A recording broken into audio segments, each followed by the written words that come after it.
Some of them are also very motherly and very nurturing and very stern. Some of them are more like the teacher, coach, mentor that, hey, we're going to hear.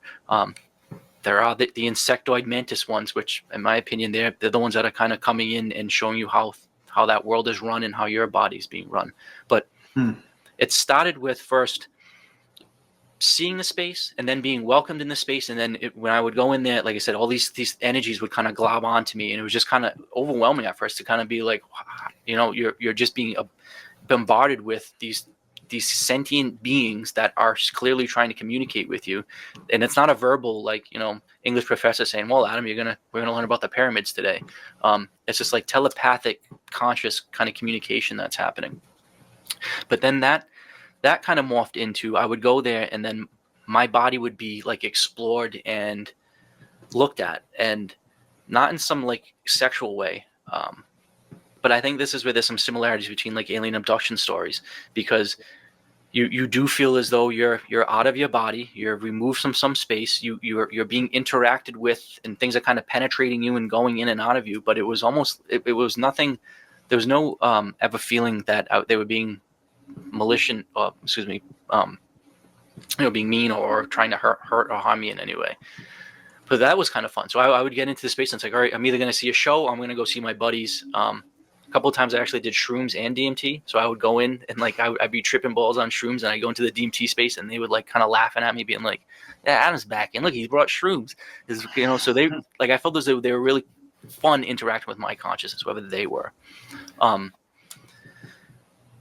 And then that kind of got like, well, they were showing me now back of the house stuff. They were showing me, in my opinion, younger versions of themselves. And I know this sounds kind of all crazy, but that's really the best way for me to describe this transgression of how I was welcomed into this space.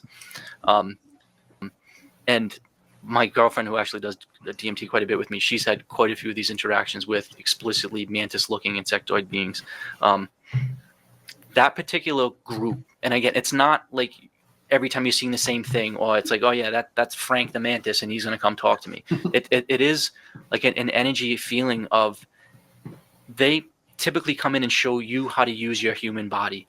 So they come in and either latch onto you or will sit there and kind of play your instrument the way it's supposed to be played. So I've been taught how to breathe properly, how to flow my blood properly, how to have synapses fire in my brain, how to have heat being moved throughout my body, where you're kind of sitting there going in and they're giving you this manual guidebook on how a human body should properly run. And it's like, we, in our dumbed down version of it, where we think we only have these 5 senses to a dial of 10, they're like, no, listen, you've got all these other special things, all these other powers, all these other abilities. Let me show you how. And that's also a very empowering experience, because you're being shown.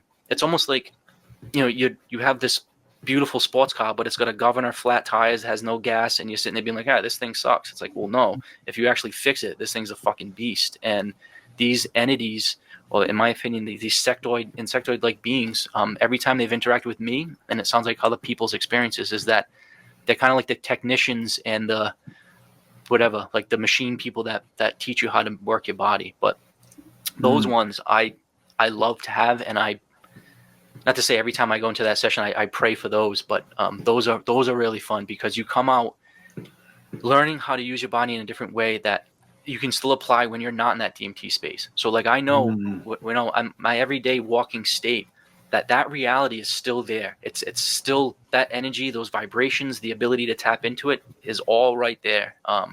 And that, like I said, that empowers you throughout the day, because like I said, you know it's saturating you.